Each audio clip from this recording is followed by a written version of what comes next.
Meeting to order. My name is Judy Brown. I'm the mayor. So we'll start off by reading the Indigenous Land Acknowledgement Statement. We respectfully acknowledge that the land on which we gather is the traditional home of various indigenous peoples. As we work towards reconciliation, may we all live with respect on this land and live in peace and friendship with all its diverse peoples. Does anyone wish to declare a pecuniary interest? Councillor, what? Madam Mayor, I would like to declare a pecuniary interest for item 16.1 Stewart Park Festival budget, as I am a member of the organizing committee for the Stewart Park Festival. Okay, thank you. Make note of that. Councillor McRae. The very same. Okay, thank you.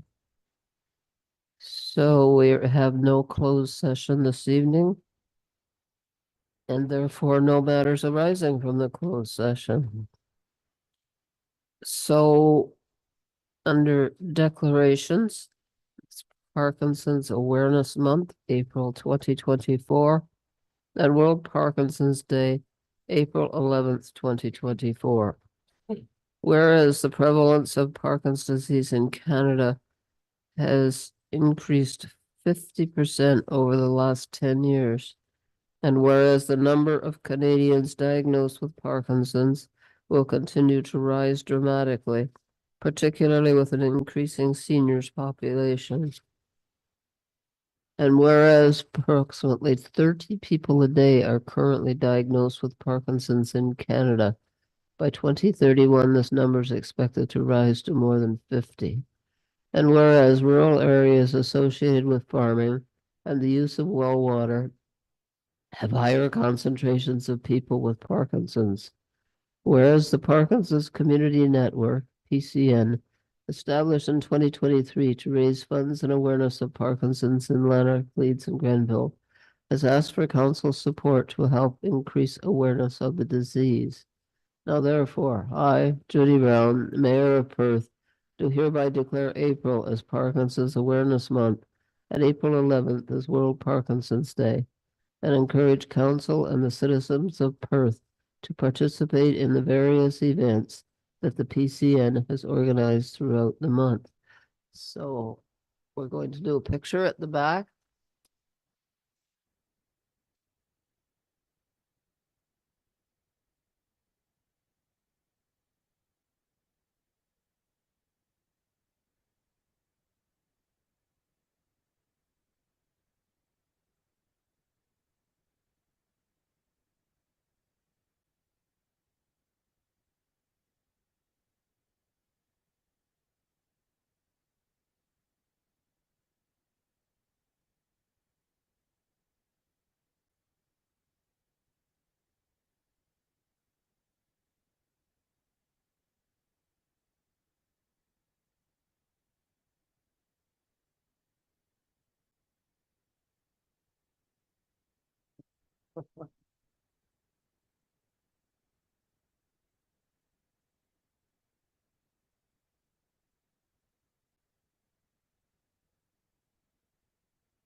So we'll have one other declaration. It's in regard to World Down Syndrome Day, March 21, 2024.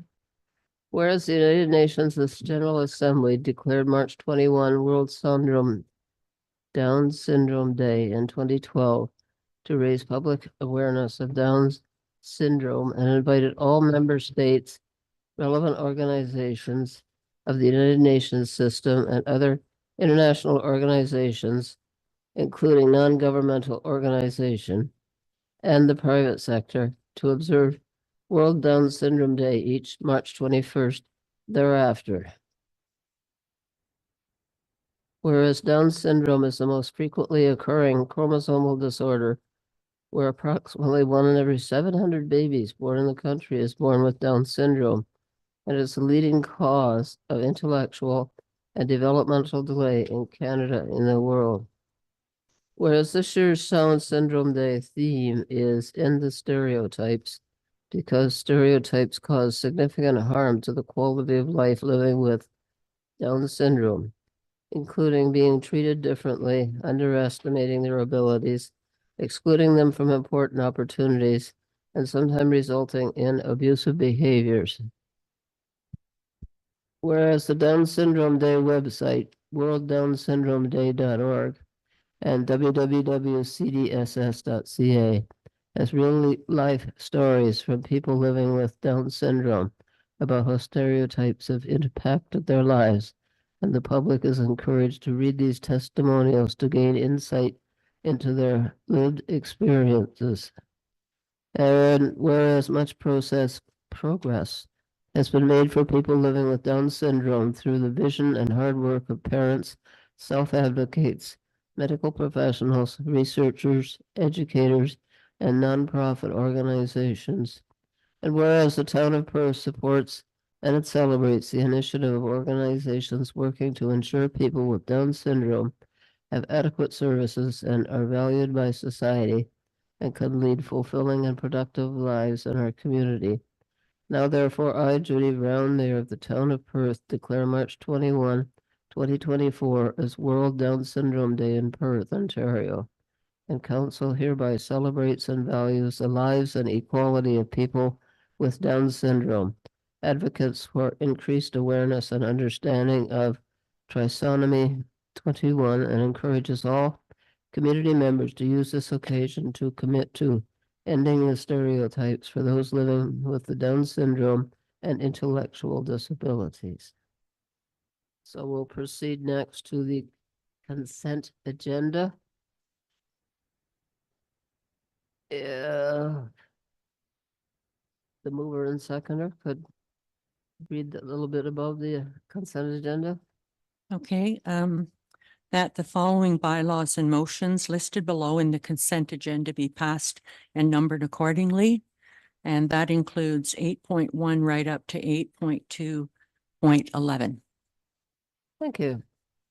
Does anyone wish to pull anything out of the consent agenda? No? Okay. And the approval of the last has been approved as part of the consent agenda. Okay, so those in favor of the motion? Thank you. So we're already at receiving committee reports. Deputy Mayor. Thanks, Your Worship. I've attended all my meetings here at the town of Perth as well as County Council, but I'll bring a couple just to Council's awareness. Last week at County Council, we had a presentation from the group who was hoping to build a cooperative housing unit on county land located behind the Perth Community Care Center. Very nice presentation with their plans, their goals. They're hoping that the county will donate the land, which would be part of a 4.5 acre site. I think it was 60 units. The council chambers was full of potential tenants to the building, all fully in support of it. Gave a good overview of what they hope to achieve, and they're also hoping to be the successful applicants for the money the county is going to RFP out for affordable housing units. So there seems to be other interest coming to the county. One comment the presenter made was the town was actively engaged with the planner from Tay Valley Township over the issue of annexation of the land. The mayor and I both obviously had looks of surprise on our faces because several councillors, when the presentation was over, turned to us and said, they weren't aware the town was actively engaged in discussions, and I said, no. It's just a everyday course of business where someone comes with a question about land and stuff in the area. The planners just give them their brief, thanks a lot, we'll look into it, and that's all we're doing. So I told them the town of Perth wasn't in any talks or any discussions at that point. So that was fine. They did ask the questions, as well as a couple of counselors asked the questions about why they wouldn't try and bid on the land that Perth is offering up for affordable housing in the town of Perth. And I think somebody on county council knew the answer, that there wasn't enough land in Perth for the proposed unit. But a lot of questions came up about why wouldn't the county just do this instead of having private people come in and try and build buildings in the municipalities. But no one really had an answer for that one. So that'll be coming back to county council. One of the council members made a motion that he would like to see a full report from county council, the pros and cons, and if they should go forward, the same as we always do. And that report will be coming in April. And I'm not sure, and I am hoping that they certainly contact the town of Perth, the county staff, to make sure they understand the staff here's position so far, to include us in whatever report they're going to have. Because it was a meeting that raised a little bit of confusion between county council members and us, because some of them got the impression the town of Perth is fully supportive of this right off the bat. And I said, we certainly support all issues for affordable housing, but obviously you have to leave staff alone to do their jobs and tell us how we should proceed. The second thing I'd like to let everybody know is yesterday I attended another transitional board meeting for the OPP. The new OPP board for Lanark County, as most councillors know, the provincial government's changed the Policing Act, and as of April 1st, all the current boards expire, and this new board is supposed to take over. We've learned at our transitional board meetings that Lanark County, our new transitional board, is way ahead of most places in the province. Some places haven't even started the processes, even though we're supposed to start April 1st. Part of the plan is that we have to undergo a 3-hour training module just before you can be a full board member. But the ministry hasn't released this training module yet. And so that causes us a little bit of issue, because obviously April 1st is right around the corner. We tried to contact the ministry rep while the meeting was on. We couldn't get hold of him. We did by the end of the meeting, and he said, yes, this training is being rushed forward. It should be done before the end of the month. So if that comes to play, Lanark County will have a new board. It'll be operational. And if not, there really will be no official OPP boards for anybody in the county until the government gets everything in order. So I think we'll just act as status quo until we don't have any power after April 1st, but we'll still sort of act as we do. But anyway, having said that, tomorrow afternoon at 1 o'clock will be the final police service board meeting for the town of Perth and the OPP. So it'll be business as usual at the OPP, but the board itself will no longer sit. So those are probably the two main things that I've been dealing with in the last week. And if anybody has any questions, I'd be happy to answer them.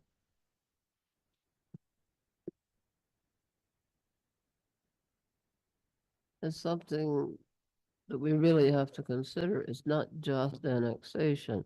If we annexed, we would have to supply sewer and water, and we're limited as to the amount of sewer and water we could supply. We have to take into account other developments as well.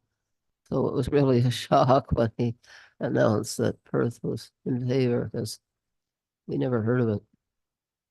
Okay, so next is Councillor Byrd. Thank you, Your Worship. I've attended all my regular and scheduled council meetings, including the special council meeting in relation to the official plan. I was not able to attend yesterday, the heritage panel, but that's always well covered by my colleague, Councillor Smith. I have met and had conversation with Director McNally in relation to the youth engagement model. And I have met and discussed in relation to just about everything else with Director Burns. And that's it. Yeah, Councillor Bolt. Thank you, Your Worship. I as well have attended all regularly scheduled meetings as well as the special committee, the whole meeting that we had last week. And that's the end of my report. Thank you. Councilor McRae. Thank you. February the 23rd was a meeting with Paloma Zander, who is the new executive director of the Chambers of Commerce. February the 26th was a meeting with Yak. February 27th was a meeting with Ann Hansen, who is, I would call the coordinator of the hospice hub. On February 28th was the Chamber of Commerce regular meeting at 12 noon. February the 29th was the BIA. And that was again a meeting with Hospice Hub and Kathy McNally. March 1st, 2nd, and 3rd was the first aid CPR instructor's course. March the 4th, meeting with Susan in prep for Committee of the Whole. March the 5th, chair of the Committee of the Whole. March the 6th, promotion committee for the BIA. March the 7th, Stewart Park Festival. March 8th, 9th, and 10th, again, the CPR first aid instructor's course at 1050 Morrison Drive in Ottawa. March the 11th was a meeting with Mary Perkins. March the 12th, chaired the official plan. And March the 18th, I met with John McKenty. That's my report. Councilor Smith. I attended all my regular meetings during the month. The cow on March 5th, special cow meeting on March the 12th, and Heritage Perth Advisory Panel meeting on the 18th. On March the 8th, I received a call from Dave Kerr, who lives in the town and on Wilson Street. His backyard is adjacent to the property that it will be the affordable housing lot. He was quite concerned at the time because he said nobody from council had ever been to the property, he believed. And he wondered why we were not involved in the meeting that was held in November. And I advised him that as far as I knew, we were not invited. We never received an invitation anyway. I spoke to, he's concerned that nobody knows really what's going on there. All of the people adjacent, and there are a lot of houses along Arthur Street, Cockburn, and Wilson Street. I got emails, as did most of council, I think, from Andrea and Craig Cunningham, Tom Holmes, and I understand Pat Loftus is very concerned as well, and he's on Cockburn Street.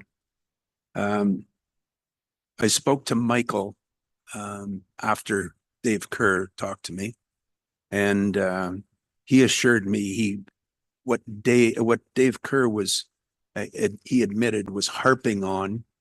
He wanted a meeting at some point like they had before. He wants an explanation with all of the neighbors. They all feel the same way. They want to know what's going on and when it's going to happen.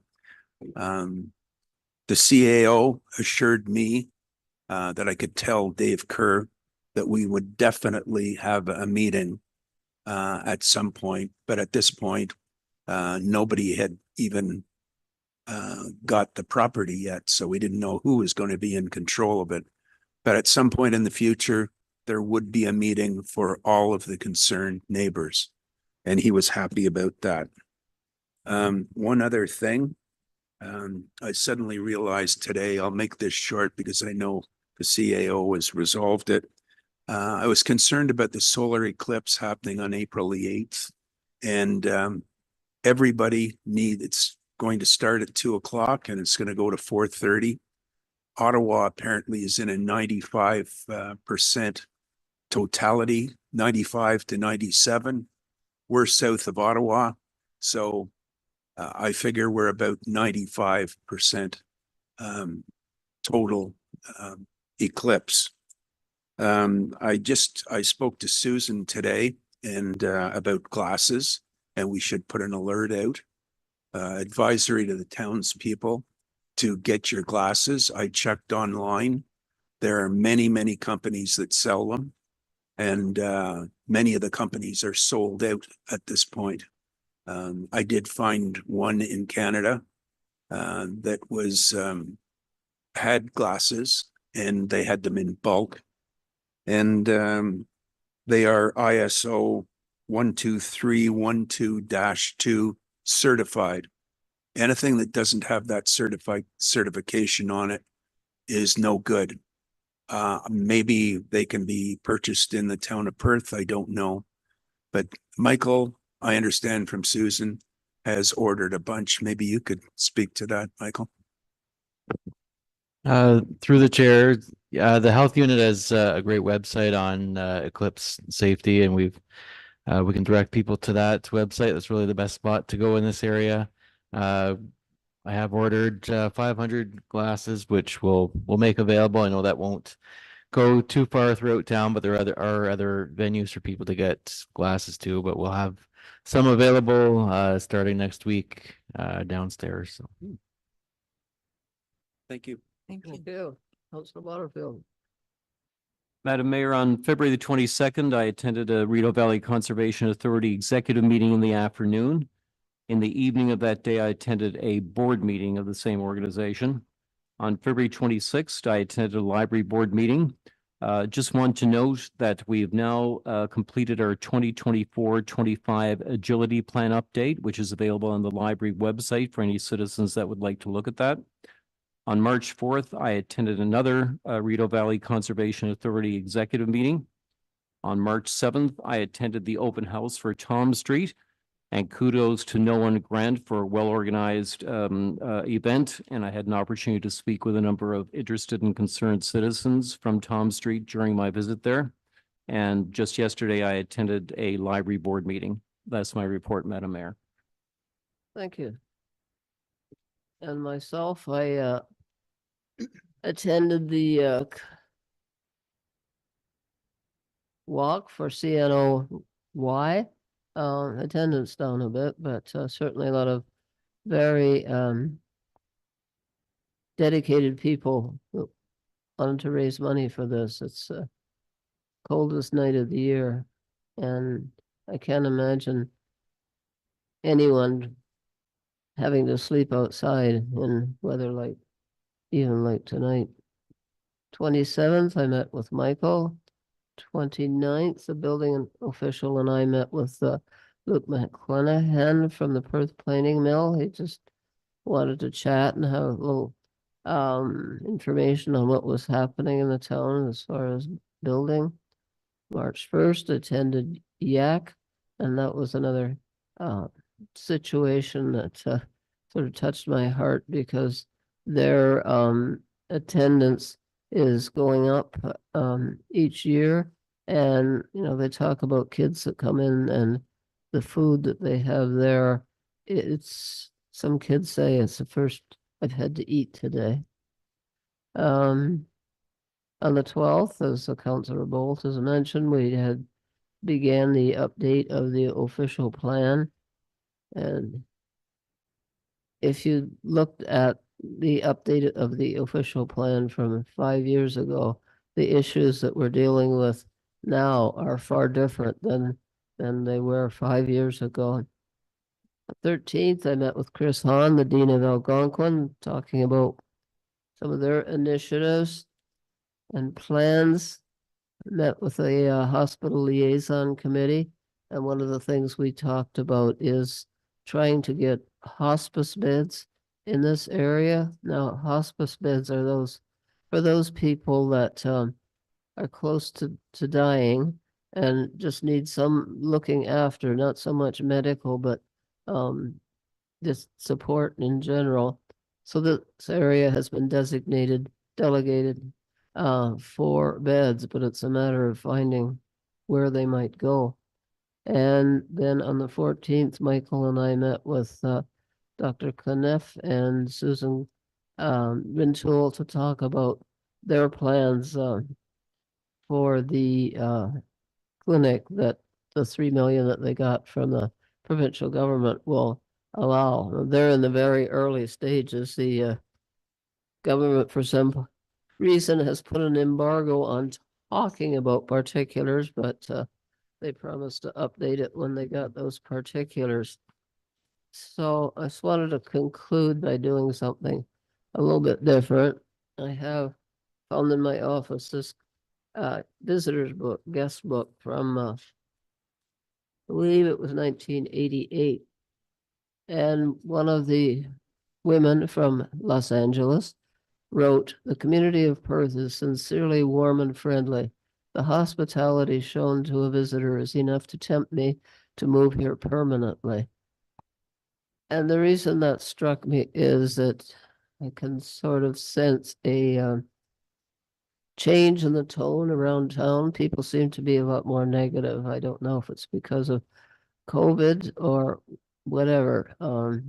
There's some issues, some changes, and people, of course, people are going to have thoughts about it and make suggestions, but some of the negativity goes a little bit overboard. Last week I received an email from someone that was honestly the most derogatory email I've had in 30 years in politics.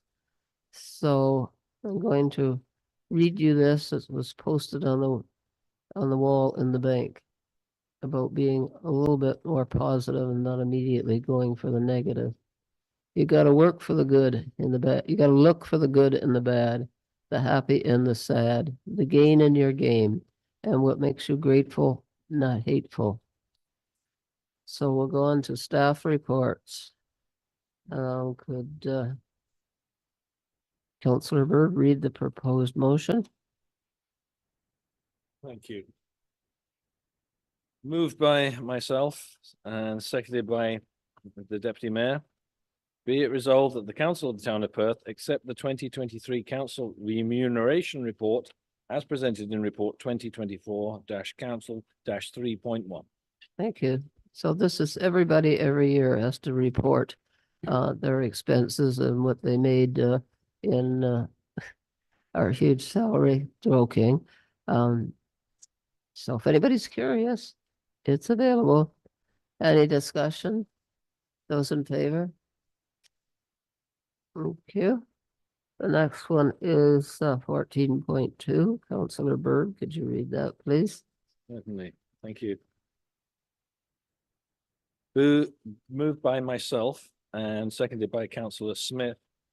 Be it resolved that the Council of the Town of Perth authorise the Treasurer of the Corporation to negotiate with Infrastructure Ontario to obtain $675,000 in debt financing with a 15-year term to finance the purchase of 16 Conlon Drive as presented in Report 2024-Council-3.2. Thank you.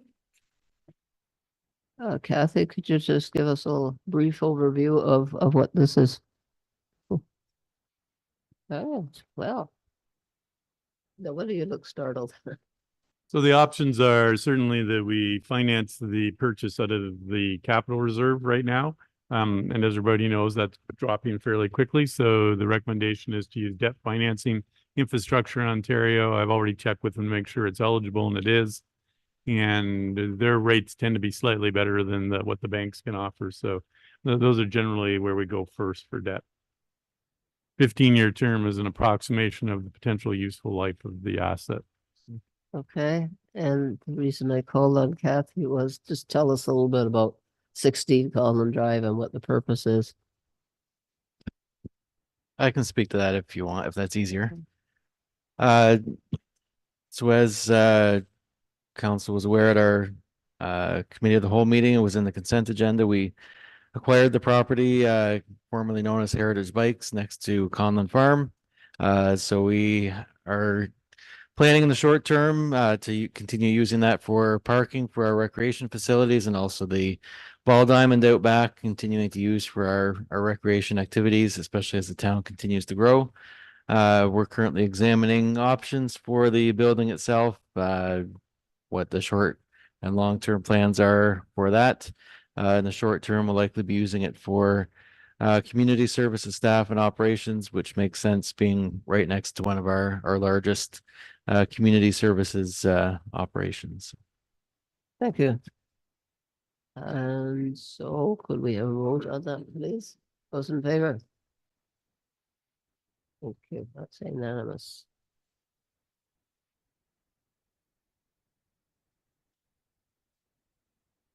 So the next one is moved by Councillor Bolt. If you could. Thanks.